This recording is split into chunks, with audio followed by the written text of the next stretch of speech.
Good morning. Well, it's morning now. It may not be morning when you're listening, but welcome back to another episode of the Strong and Simple podcast.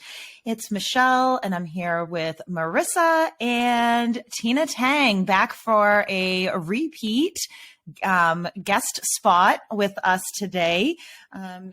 Tina, you were on, I think it was like episode 4 or 5. We'll link that episode in the show notes. We're excited to have you back on. For those of you who don't know, Coach Tina is a Fit at 52 trainer who primarily works with women over 40, helping them find strength through strength training. And what's really exciting about having you back on today is we kind of have a theme going on over the past couple of episodes about like having a beginner's mindset. So I'm excited to kind of talk to you about how you got started with strength training and how you help other women overcome kind of some of the fears that we can have doing that. But welcome. So happy to have you back on. It's so great to be back on. I think, I don't know, I feel like the discovering strength training for some people, it usually comes when you're younger, right? In high school or middle school because of some sport you took, and then the training you had to do for the sport. And also probably depends on the resources your school had.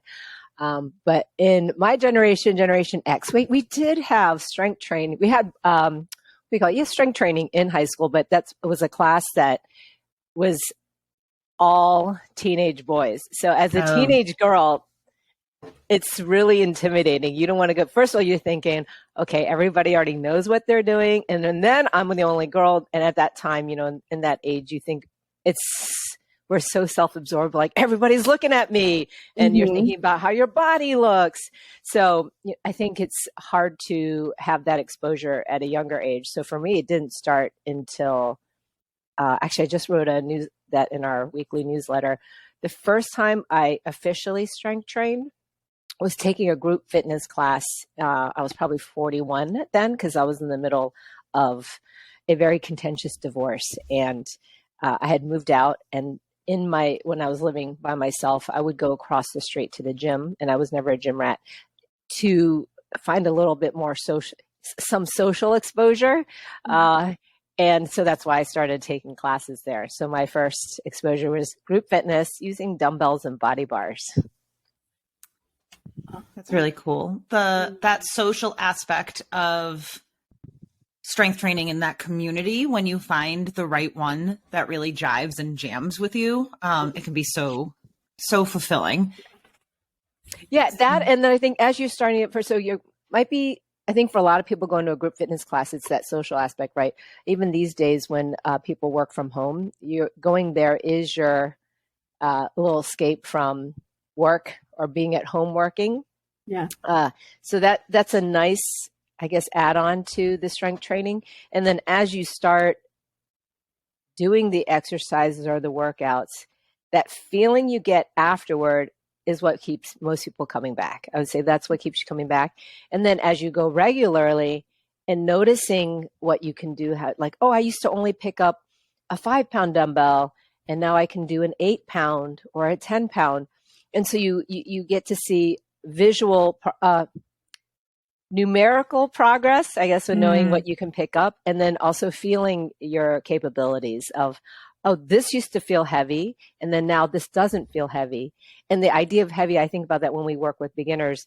When you ask them, like, how does this weight feel? Because you don't necessarily just assign a weight. You want to build the confidence of what someone can do. And what seems heavy when you first start changes, not necessarily just because of strength, but I think as you get confidence, it doesn't feel as heavy later because you're like, I actually can do this. And you're not just initially exposed. I think the exposure of it changes your view of what's hard.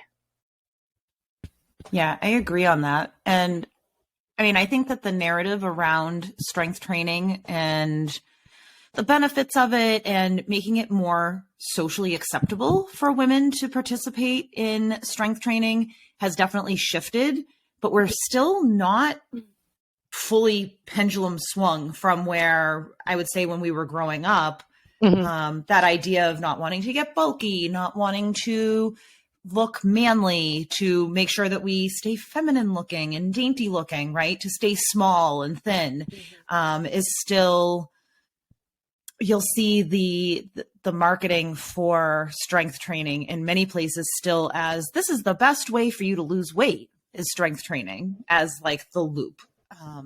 So how do you work with folks who are nervous about a potential for physique change in a way that they are not looking for, or think that they're looking for at first? Does that make sense? You mean they have a certain goal, but and really, I think it's really a different goal, but they think it's one goal. Is that what you mean? Or so there's that, but also the idea, women who are afraid of bulking up, or they want to strength train. They know it's good for them. They have also heard that it's going to help them have physique change, but they don't want to build muscle. Like, how can you talk to us about like the science of strength training? Oh, yes. And then Okay. if anyone thinks about that, it's not even just a non-medical or non-fitness person, because when I remember last year, a couple of years ago, when I got my first colonoscopy, the doctor was a gastroenterologist. I don't know how to pronounce it properly. She's probably around my age. And when she asked what I did, she was, I don't lift weights because I forgot what she did instead, like bar Pilates. She goes, because I really don't want to get bulky. And this was a doctor, a female doctor, saying this to me. But granted, everyone has their own specialty. And then she doesn't strength train, she doesn't realize what it wouldn't do to her, as in I get bulky. But in terms of the science of it, I think the percentage of testosterone I think women is something like 3 to 6%, at maximum 6% of what a man's total testosterone is. And testosterone is what helps, I guess, build muscle. Or you can go like, I'm so terrible with like remembering the specific facts, but that is really key for strength training in terms of creating muscle. And that's why bodybuilders take steroids to get bigger, because it helps in the repair of the muscles faster. And steroids is a testosterone, synthetic testosterone. Right. So if a bodybuilder has to take that to get bigger, and we only have this teeny tiny fraction of testosterone in our body compared to men, how could we get bulkier when all the men in the world would want that magic? Right. So it is actually really hard to get bulky. And I think maybe sometimes what appears to be bulky may be that as you're building muscle, it feels denser. But this is a tough one. So you guys pipe in. When people want to lose weight and they're like, let me drop weight. When you drop weight, it's not just dropping. People think, I'm dropping fat. Right. I think the percentage is 25 to 30% of the weight of the 1 pound you drop is actually from your muscles. So, and that's, now I feel like getting in total random tangent. So you guys, please. No, keep going. No, keep going. I'm on this ride. I guess the gist of what I'm saying is it's very hard to get bulky. And if someone feels like they're getting bulky, it's because maybe what they're eating has changed. Because, even with more exercise, when people run or and I'm just thinking about right now, I'm prepping for a powerlifting competition, and some of my powerlifters, they're sleeping more and they're hungrier and sleepier. So like they tell me that, I've been taking naps in the afternoon. I never take a nap because their body, wants the repair, it wants the energy, and then their diet has changed. So the idea of bulky would be either, if you feel like you're getting bulky, are you eating more? And if you're eating more, what are you eating? But in general, most people who start lifting weights are not finding themselves bulky. I would say 90% plus of the people who start lifting weights, the women I work with, will be like, I notice my body's changing, as in even their scale is not changing. They notice that the way their clothes fit is changing. So when people say, a pound of fat is, they say, like, whatever it is, the phrase, what it means is if in your left hand and right hand, you're holding a pound of fat, and then the other hand, you're holding a pound of muscle. When you look at them, they're the same weight, but the muscle will be smaller. It's just denser, right? And then fat is just fluffier. So when you lift weights and create muscle, your body will appear leaner and not fluffier. Is that the right way? You know what I'm saying? Yeah. And I think, this idea of not wanting to get bulky too is really rooted in patriarchal standards for what an ideal woman's body should look like, and what we think about in what is generally an idealized body for women and for men.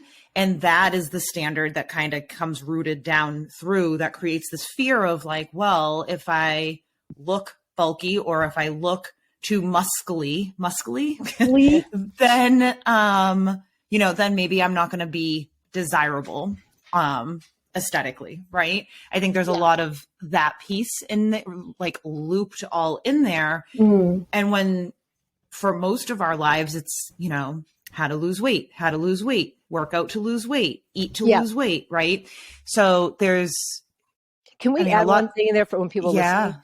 So we all work in the fitness industry, and I want everyone to know that's listening that doesn't work in.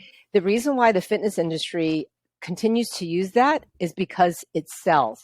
So in any industry, everyone's picking the thing that they think, oh, this is what do you call it? The low-hanging fruit, where it's like, what's going to make this sell? And even a gym like Equinox, where I used to work at, their marketing is always about sex. So fitness and sex and selling and being thin is all tied together in what sells, but doesn't necessarily mean it's actually healthy for you. So like Equinox targets a 20 to 30-year-old market, even though with people who are super skinny and whatever, in their ads, and always very sexually infused, like the ads.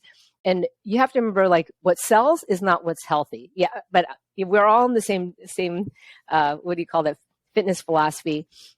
But even when you get older, if you're just looking at the scale, being lighter, number one, is bad in terms of osteoporosis. So people who are on the thinner side are more likely to get osteoporosis. So genetically, Asian women, just are smaller build. They're also 20% of Asian women get osteoporosis. And then I didn't even think about osteoporosis until I'm at the age of osteoporosis, but it's something that you cannot, even though like it's possible to reverse it, it's nearly impossible to reverse osteoporosis, which is when your bones are porous. And that's when people break bones. So when we kind of joke around, but that old commercial back in the day was like, I've fallen and I can't get up because of like a broken hip. When that happens, if you break a hip, let's say a woman's, I think, let's say 65, I think the statistic is she's 50% likely to never be able to live independently. It's like once you break that, it's, I don't want to say it's a life sentence, but it's horrible, right? So being too thin makes you more likely to get osteoporosis. And this is going to sound so gruesome, but at some point in all of our lives, most likely we're going to get cancer, right? That's just statistical. You live long enough, it's inevitable. And being too thin when you get sick is a really bad thing, in the sense that your body doesn't have these resources to help you sustain and live. And I remember a friend of mine was saying she was talking to, doing a Zoom call with her 90-year-old grandma she hadn't seen in a while. And it was a grandma that was always obsessed with thinness. Being super skinny at the age of 90, she's like, it looks like death. So as they say, this is also going to be blunt. It's either your face or your ass when you get older, right? In terms of health. So you got to pick, and I choose health, right? So even if you're a couple pounds over what you think is ideal, in the longer scheme of longevity, that's better than being too thin. It just really is. 100%. I feel like but they'll never market it that way. Oh no, there's no money in that. No, there's no money, because you can't sell training, you can't sell supplements, you can't sell any of that stuff. Yeah. It's always, I hate to speak in absolutes, but I'm going to say always here, overlooked that there are protective properties to having fat tissue on your body. Yeah. Absolutely. Yeah. And I mean, I think it's really hard as humans to try to unpack that, because even when we logically know that, all right, I went for a jog and that felt really good for my lungs, right? And then I strength trained and I'm building muscle. That's going to be preventative, help me to prevent potentially falling. And then that's going to help, if I do fall, help me to prevent breaking something. And if I do break something, help me to have hopefully a better recovery, right? Mm-hmm. To live as independently and as mobilely. I'm just making up my own words all over the place. Per usual, as mobile as possible as I get older, right? So, but there's still like all of those years of marketing and ways, for me at least, where it's like, oh, well, I wonder how many calories that did burn. And then like having to like recheck it in and recalibrate, because there's a lot of unlearning. So even when, and I experienced this as a coach with many of my clients who they are like, yes, I want a non-diet way of training. I don't want to go to a gym that's telling me to punish myself for eating a piece of cake last night. But then at the same time, it'll still come up. Like those feelings are still there. And I think it's also important for people to understand that, like, of course you're going to have those feelings and it's not wrong. And you're not also bad for wanting to lose weight or wanting to be thinner, especially like you said, Tina, when we have doctors who are still like, well, you got to lose some weight. Oh, you put on a lot of weight during COVID. Like I actually had somebody say that to me, that their doctor had told them that, you know, oh, you got to lose that COVID weight. And so when we're getting these messages from TV, from gyms, from our doctors, it can be really hard for us, even when we logically try to separate it out. There was a podcast listened to. It was with interview with Dr. Fatima Stanford. So she's an obesity scientist and professor and practicing doctor, who said, and this is probably the first time I've heard a doctor say it, because remember her study is on obesity, that when you diet, your brain remembers it.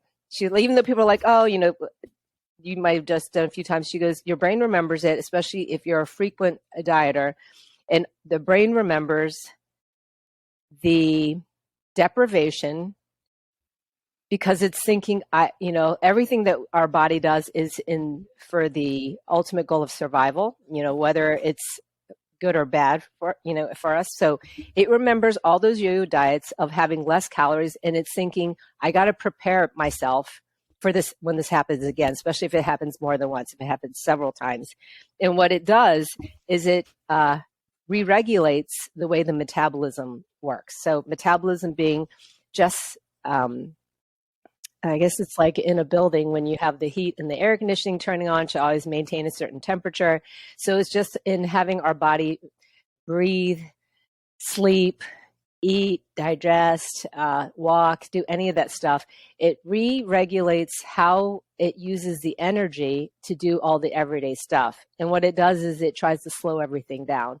So I guess the negative part of the idea of like always trying to get thinner, in a way where you're going yo-yo, like deprivation and then going back to a different level, then deprivation is that then your body starts to use your energy, trying to use as little as possible. It's like when your phone goes on low power mode, trying to use as little as possible. So it's not it's not doing anything optimally, And then that really blew my mind, where she's like, that's what happens. And I don't think a lot of doctors talk about that, like, oh, drop your weight, but they don't talk about maybe something sustainable for the rest of your life. And I know sometimes people hearing us talk about the idea of like, we're talking about diets are bad. We're not saying that you just make it a free-for-all, because everything seems to be in extremes. We're talking about moderation. We're talking about something in the middle, like what's going to work for you. Whether we don't even need to go to a special certification to know what's healthy for us. Like you ask any little kid, what's the stuff that mom and dad want you to eat? and they'll be like, vegetables, no, it's all the stuff that but in general, like that concept, I think most people understand like what's good for you. If it tastes good, like fries and chicken nuggets, it's probably not going to be good for you to eat all the time. But yeah, I got on a tangent about moderation for eating and strength training. We're also not saying you got to be lifting weights 7 days a week. It's like the 2 or 3 times is good for you. But anything that we do, it's about a little bit of it regularly versus a lot of it all at once. Mm-hmm. Yeah, that idea that like consistency doesn't mean 24/7 or all or nothing, right? And trying to find that place in the middle. Like you just said, especially in social media, we live in this world of extremes where everything is super polarizing. And even, in some courses that I've taken, it's like you're supposed to make yourself polarizing on your posts because those are the ones that do the best, right? Those are the ones that get the most attention, that get the most clicks. It's essentially like right on the verge of being clickbait, right? Like, what is your headline going to be? I mean, even when making YouTube thumbnails, like what's the headline going to be that's going to make people click on it? And then that might not even be what you're talking about. Like we're literally just trying to hook people in. And for some fitness influencers, it's literally spouting something that's based in half science. And then they're saying, well, this was done on one study with 2 rats and the rats acted this way. So clearly this is what we all need to do as human beings. And it doesn't take into consideration all the other variables we have in our lives as humans. Right. So go ahead. It's like when those fitness influencers who are not even doctors, like not even a hormone specialist, like what an endocrinologist will tell you, follow this method. I'm going to help balance your hormones. And that was I can't remember which endocrinologist it was on the Hit Play Pause podcast, who said there is no, and this is something that said, she said, there's no such thing as balancing hormones. No such thing. You can manage your symptoms of like whatever's going on with your hormones, but you cannot balance them. She's a PhD in hormones. So for all those fitness influencers shilling the fact that they're going to help clients balance hormones, that one makes me so upset too. Yeah.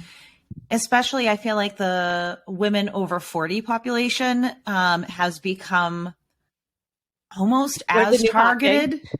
Almost as targeted by fitness professionals as pre and postpartum folks. Where that has been so heavily like get your pre-baby body back, bounce back after pregnancy, heal your diastasis recti, like all of these things that have been like really toxically promoted towards birthing folks. I feel that now either maybe I'm just paying more attention to it, but I actually think it's just happening. People have seen this market for women over 40 for perimenopause and menopause. And you now have all these fitness influencers who are like, we're going to fix your hormones. And it's like, no, what's happening with my hormones right now in my 40s is what is supposed to happen with my hormones in my 40s. This is natural. This is what's supposed to happen. So like what you just said, Tina, it's about helping to manage your symptoms that come from these very natural, normal changes. There's nothing to fix. In most cases. Like obviously there might be some situations where people have things that could be tweaked, but that's to be done with a doctor, not Joe Schmo, the personal trainer who has a NASM certificate. Right. That's such a good point. Like this, like pathologizing of things that are naturally supposed to happen because your body is transitioning from one period to another. And it's like, oh, I got my health coaching certificate in 3 months online, and now I'm a hormone health coach. And it's it's such a good point. I think the idea, this is a harder thing to get across, even as a coach, is that the idea of just accepting your body where it is. Not saying that, you went on a binge and you gained all this weight and just accept and then continue on this binge, which usually has something to do with more what's going on with you mentally. Like, I've done emotional eating, so not so much that, but the idea of after you have a baby, I remember a couple of my clients and then their kid had said this, and their kids were a little bit older. Their bodies, your body is never the same, but that doesn't have to be bad. So your body's never going to be the same after having 1, 2, however many kids as it was before you had kids. And the same thing goes with postmenopause. Your body at 50 is not going to be the same as the body at 25. It's just not. And trying to fight that is just creating more mental anguish than it is just embracing where you are in life at that moment. But what you can control, I think this is how we talk about strength training, is so at 50 or 55 or 60, if you've never exercised or strength trained before, that's something wonderful that you can do for your body that makes you feel differently in the body and what it can do. And I think that's the idea of, beginning strength training is not so much, I think again, you can tell people like, hey, it's like the idea of like, oh, just calm your mind down. You're like, oh my God, I don't know how to do that. I mean, so our ultimate goal when any of us work with, at least the way our philosophy is when we work with a client, is that to want to impart on them the idea of embracing where you are, where your body is right now. Even with like, I know, Michelle, you coach nutrition. What I always send people to you is not because they'll say something to me about wanting to lose weight, but probably because they work with me, they're also not obsessed with diets. I'll send them to you because I know you're going to be working more about mindset and the approach to how you feel about your food and how, and that's, ultimately that's the most important. And it's the same idea.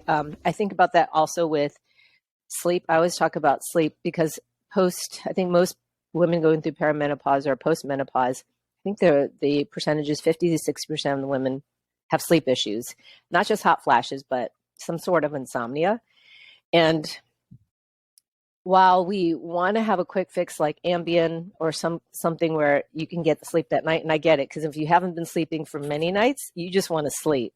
Yeah. But the ultimate long-term solution, again, is the same way we approach the idea of starting strength training or having a different approach on nutrition is, and this is what the American College of Physicians, so they're a conservative medical body, of doctors, they're like the number one way to treat insomnia is cognitive behavioral therapy for insomnia, which essentially means changing your mindset. You change the way you feel and approach sleep. You change that more permanently than taking a drug. And that's going to be the same with nutrition or strength training or how you feel about your physique. Yeah, it's almost like, especially with sleep, it can be like desperation, right? Like, I just need to sleep, because if you're not sleeping well, then you're less likely to think well. You're going to be probably moody. You're going to more likely eat things that maybe like in the moment feel like they're going to make you feel good because you're tired, but maybe in the long run are not making you feel great. You're less likely to want to lift weights or go for a run or go to your spin class or do the other things that usually make you feel good. You're not going to want to socialize. So sleep really impacts everything. So that like desperation of like, I just need a good night's sleep, and then that'll kind of help everything else smooth out. Looking for that quick fix, which we also in our emotional brains can think about fitness and nutrition. Like, I just need this quick fix to set me straight that'll smooth everything else out. But really, it's all the other pieces, and it's not going to last long, especially with something like Ambien. Like, that's going to be that night and then whatever lingering side effects you have from that, right? Yeah. And I'm not medication shaming anybody. Like, obviously that's between you and your doctor, but for a long time fix, something like that's not going to be sustainable, and actually getting to the root of the difficulty. No. And as a side note for something like Ambien, because I did take that for insomnia. Number one, it is addictive, not in the way you might think, like, oh, how when people do Coke, like they just crave Coke. Ambien becomes addictive psychological. It's a little physical and it's psychological, as in your brain's like, oh, I'm not getting that little hit of whatever. I can't, it has problems falling asleep.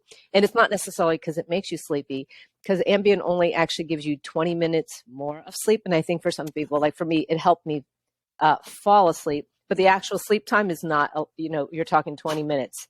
But for something like Ambien, I know some people take it for when they're going on trips as a temporary, what do you call it, bridge to getting back to normal sleep. But if you start taking it for the reason I did, you start thinking, if I don't take this, I'm not going to sleep. And then it becomes a self-fulfilling prophecy, which is how it's addictive.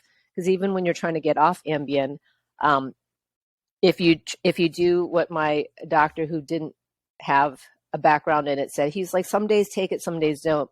So there is a thing called insomnia rebound. If you regularly take a sleep drug, when you stop taking it, you will have, it's like insomnia comes back to an extreme because it's the body's just not getting that chemical. Mm-hmm. So I had to wean off it. With the doctors are like, okay, I literally had to cut my pills into teeny tiny pieces and slowly do 0.25 milligrams at a time over several weeks. Wow. So I think it's probably the same way as we're talking about if you do extreme dieting and how the brain is like, preparing for what's going to happen. Yeah. And that rebound from dieting too, when you're restricting yourself from any item, then that item becomes on a pedestal, right? Like, oh, Absolutely. I can't eat brownies. I can't eat brownies. I can't eat. So now all you're thinking about is that you can't eat brownies. So it's true. I've done that. I've totally binged. When I used to do all that yo-yo stuff too, I was trying to do 1,000, like, what was it? Maybe 1,200, whatever that number is. I think probably 1,200 is that magic number.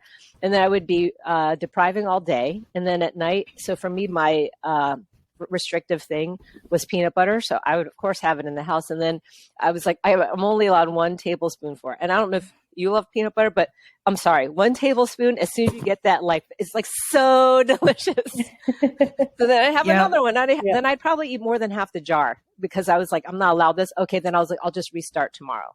Yeah. The deprivation. Yeah. That all or nothing mindset, right? Mm-hmm. That, but if you know that, well, I can have peanut butter on my toast this morning. Sure. Why not? Oh, I can. Then eventually you're like, you might even pause at the end of the month and be like, gee, I didn't have any peanut butter this month. That's weird. Like, I didn't even think about it because you have access to it all the time. Yeah. And I know that when you're first starting that kind of more moderate or like non-restrictive way and just really giving yourself full permission to eat whatever, whenever, and whatever amount, at first you might literally eat peanut butter all day, every day, like if that's your thing, or brownies or French fries, that might be your thing. But eventually, just like everything else, it's going to become like, oh, I don't want French fries again, with like whatever. Or, I'll get French fries, and then you eat 2 of them and you're like, oh, okay, like whatever. It's not a perfect solution, but it does work to not put things off limit. I think if anyone's listening to this and still doubts that would happen, that they're like, no, I would overeat. I can tell you, I've seen it in action. Like when I was doing the Moderation 365 certification, we all were told to do, like, have a case study, like a volunteer clients. And one of mine, for her, she would binge on chips and salsa on the weekend. So she was a teacher and her schedule is tight, where she would not eat all day. Then she'd get home and then, she felt, because she wasn't she'd eat a lot at night. And then on the weekend, she would just go, for her, it was the chips and salsa. So we did exactly what you're saying. I guess be more considered exposure therapy. I said, every day when you come back from school, I want you to have your chips and salsa, like a bowl of, and after you finish the bowl, you're like, do you want more? Like, wait like 10 minutes. And if you still crave more, have it again. Have another like serving. And then after that first week, she said by Saturday, she's like, I didn't even want it anymore. She literally had it every day. And that was only 1 week. It was no longer this forbidden thing. She just, it wasn't a problem. And I've done the same too. The thing like I always post about how I'm always looking for cookies, but I used to, when I would go through that whole dieting, I mean, I think most women have gone through this phases of dieting throughout our lives. And I've done that, and I would binge on cookies. So I would not anything all day, and then I'd have some kind of box of cookies, like whether it was, I would even try to buy paleo cookies, and even that I would finish the whole container at the end of the day, because I was like, you're not allowed to have this. You can only have one or two that fits into the calories. So and then when I started just being like, whatever, I'm allowed cookies every single day if I want them. And now, like, if I'm in an environment at a party or even during the holidays when there's a ton of desserts around, because I have it all the time, I'm like, whatever. If it's not the good kind, I don't want it. You know what I mean, right? It's like, now it has to be the kind you like for you to have it. Yeah, absolutely. Definitely. I mean, it was like chips and salsa. Is this Michelle that we're talking about? That's why I was like, was I your case study? A teacher who loves chips and salsa? As Michelle calls them, Tostitos. Tostitos. Those are good. Those are my best friend who you worked with, the nutrition. That was her favorite too, Tostitos. Okay. The hint of lime ones. Oh, I love the hint of lime. They're so good. But yeah, like you said, like I know that I can have, like I'm going to the grocery store later. I can buy a bag of those and keep them in the house. And I know that they're there when I want some. And then so when I go to a party, or pretty much any party you go to is going to have a bowl of chips and salsa. Right. Mm-hmm. And that's what used to happen is I would be like, I cannot eat chips and salsa. I have no control around them. I will just binge on them. And then I would restrict. And then I would go to a party or something and there would be a bowl of chips and salsa. And I would just sit there and just like mindlessly eat them because, well, I'm at a party. It's socially acceptable to do that. And then my stomach would literally be like, why did you just eat a bag of chips? Like, it really, this allowing yourself is very scary. And I'm trying to remember the name of the book. She's written a few, and that's where I even got the idea for myself. She waved through, we can put in the show notes because it's a well-known one. And when this author was going through this, she was always concerned about weight, and she let herself for a month eat whatever she wanted. For her, it was cookies. And she said she did put on weight that first month because she would eat it for breakfast, lunch, dinner. And then she said she literally got so tired of it.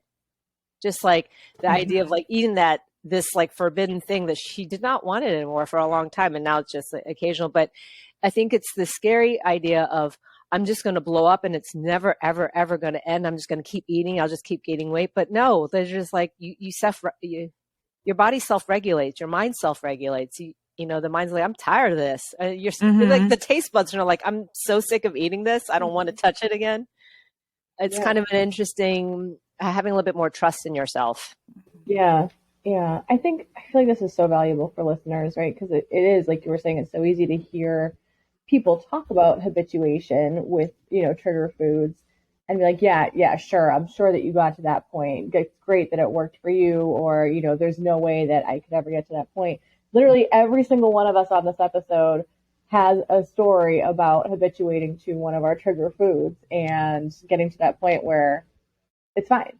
Like it doesn't have power over us anymore. So I hope that whoever is listening who maybe is struggling with, having difficulties around certain foods, feeling out of control around those foods, I hope this is kind of reassuring that you can give yourself permission to eat those foods and you can get to that point where it is just another food for you.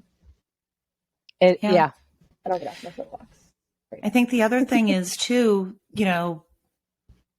we put labels on food items like carrots are rabbit food, salad is rabbit food, right? So like even if you go out to lunch and you're with people who are living with a diet mindset and you genuinely want a salad, people are like, you got a salad with grilled salmon on it? Are you on a diet? Oh, you're being so good, right? This like hierarchy and like superiority and inferiority based on like what we're eating. Yeah. And there's that piece too, where sometimes you just want a salad with salmon on it because that's what sounds good and that's what's going to feel nourishing. And that's sometimes when we've been living in a diet mindset for so long, we actually think that we're only eating vegetables and like lean proteins because it's good, right? And so we're being good. So if we're not being good, then we couldn't possibly want those food items. Those are only for when we're on a diet. But then when we start allowing ourselves to eat whatever we want, whenever we want, most people find themselves at some point being like, you know what? Salad sounds pretty good and refreshing right now. That sounds delicious.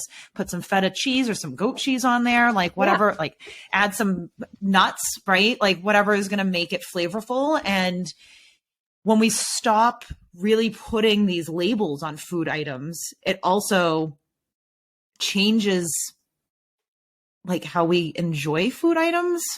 If that makes sense, right? It does. I was just thinking that someone might be listening to me like, but if I go for some, I love fries and all that stuff that, and if I just let myself eat what I wanted, that's the stuff I would eat. But I just wanted to make sure that we're aware that in thinking that is because we still have that label that that's bad. So somewhere in the mind, it's like, that's bad. Oh, that's the stuff I would eat. I would only eat bad stuff if I allowed myself anything. But I think when you release, and again, much easier said than done, the idea of these labels of what's good and bad, or what's what you're allowed or not allowed, then it allows you to be more in tune with how something makes you feel. So like I love, I eat cookies frequently, but I also have my regular, what I call boring salad for lunch. And it's because I feel good after. So it's like and then it doesn't mean that eating something that makes you feel good is always tasteless. Like it's important to find things that help satisfy you. So that could be texture or mouthfeel. So like I always have avocado in my salads because I like that kind of richness, and then something crunchy. And for some people that might be just taking a handful of chips and, smushing it up and putting it into the salad. It's only literally a handful of chips. For me, I chop up almonds. So you want to have stuff that makes you feel good, but that also satisfies you. How people get hooked on exercise if it's newer, like it becomes about I guess with maturity and age, you start thinking about the after, not just the during, right? That's when we stop making certain choices. You're like, oh, I stopped drinking in my, I think, late 30s, early 40s, because now when people meet me and they didn't know me from where, they're like, oh, you just never drank. I'm like, no, I did drink. But then it started feeling so horrible the next day that thought just stops me from drinking, period. Yep. It's that after. The consequences is what I guess for anything is what you start thinking about, or how you feel afterwards. You have to have, a million reasons why. Maybe you just prefer it, and that's okay. Yep. That's okay too. There's no shame there. Yep. Yeah. Exactly. And I find, so kind of circling back to strength training, another reason, and I mean, this all loops in, right, is that when we have lived a life of restriction and deprivation, and we view exercise as a means to lose weight, as a means to burn calories, we're seeing cardio as the answer, right? And there's also nothing wrong with cardio. So this also loops back to that like polarization on social media. Like people also are like, well, if I start strength training, I can't do any cardio because that's going to ruin my gains. And it's like, no, it's very likely going to augment your gains, and cardio is good for you. It's good for your lungs. It's good for your heart. It's good for your muscles. It's helping you with endurance. It can all help loop in with how your progress is doing. But you don't necessarily need 2 hours of like a moderate pace on the treadmill every day. Like that's not necessarily, that's what you love doing, that's great. But if you think that that's what you have to do in order to get from here to there in your weight loss journey or your fitness journey or your health journey, there's more efficient ways of doing it. You don't need 2 hours a day at the gym, right? But we think that that's like what we have to do in order for it to count. So again, that all or nothing mindset where we can have 3 days a week, 45-minute, 30-minute workouts, like those count. Those all count. Those are all good for us. So yeah, that's what I wanted to say about that. And with that, that's the end. No. All done. See you next week. But then augmenting. So it's like all so interwoven, right? And it all comes back to this like idea of like, I got to get skinny. I got to get skinny. I got to get skinny. Making the shift when folks do start lifting weights, recognizing that you might actually need to eat more food than you ate before, because especially if you're not sleeping well, or you're finding yourself exhausted all the time, or you're finding yourself moody, or you're like, all right, I've now been squatting with this particular weight I can't get past here. Mm-hmm. You might need a little tweak in your nutrition to help you to, for lack of a better word, I guess right now off the top of my head, supplement the progress that you're making. Yeah. Because everything is interconnected, and how your body is going to respond to the stimuluses of the strength training. And if you're not feeding your body's not going to want to put in this extra effort. And then you're also not going to recover well, which is where the gains happen, right? Yeah. In the recovery. And like it all goes back to the body, and the brain is going to do what's going to keep the body alive. So if you're starting to do more work, more taxing work, and it's not getting the fuel, it will have to pull back in areas to make sure that all the needs are fulfilled. Mm-hmm. Yep. Yeah. And that's why, we've been scared of carbohydrates for so long, but our brain literally runs on carbohydrates. And if we are then increasing the amount of energy that we're putting out when we're lifting weights, especially as we start lifting heavier weights, and heavy is subjective, but as we start looking at weights perhaps heavier than a 10-pound or even 15-pound dumbbell for our squats, we're using more energy. Yeah. Therefore, we need to eat more energy to then, supply our body with the energy to do those activities in addition to our daily activities, and to help our brain work. And I think my favorite analogy for that is, I remember when I first started, one of my coaches said, when you eat protein, those are the bricks of building a house, and then carbs, those are the workers building your house. You got the bricks and then the builders. I like that. I'm gonna steal that. I was like, oh, that's a really good visualization. Really like that, So you could have bricks, but nobody's putting the house together. Yeah. Without the carbs. Mm-hmm. Very true. I like that. So we dove into a lot of stuff today. It was supposed to be about beginners to strength training, and I know. And you know what? I love that. I love to just riff on whatever, comes up. And I think that the things that we touched on today are going to be really useful to folks who are listening. But to kind of bring it back to, so if there is somebody who is listening today who is nervous about strength training, who is nervous about just going to the gym in general, nervous about leaving dieting behind, what are some of your top tips to help them make that bridge? I'll give you the tip. I have one client I work with. She's 42, and this is her first time strength training. We meet once a week, but that's not enough. So I tried to lower the barrier for her. I wanted her to do something on her own. So I think if you're starting out, you don't need to use dumbbells, and it's really about not so much the strength training, but creating the time for you to do something. So I gave her 3 exercises that she just does body weight. And it's like a squat, plank, and a push-up. And on her Saturday mornings for 15 minutes, we'll just, say 3 rounds of X amount of reps, of each of those. And then that becomes a habit. So the number one thing is, I would say pick 3 exercises, and it can even be ones that you like. Don't even stress about what's the right ones. There is no right ones, not when you're starting. And then pick 1 or 2 days a week where you do that 15 minutes or even 10 minutes. It's about making that groove, that little pattern in your brain.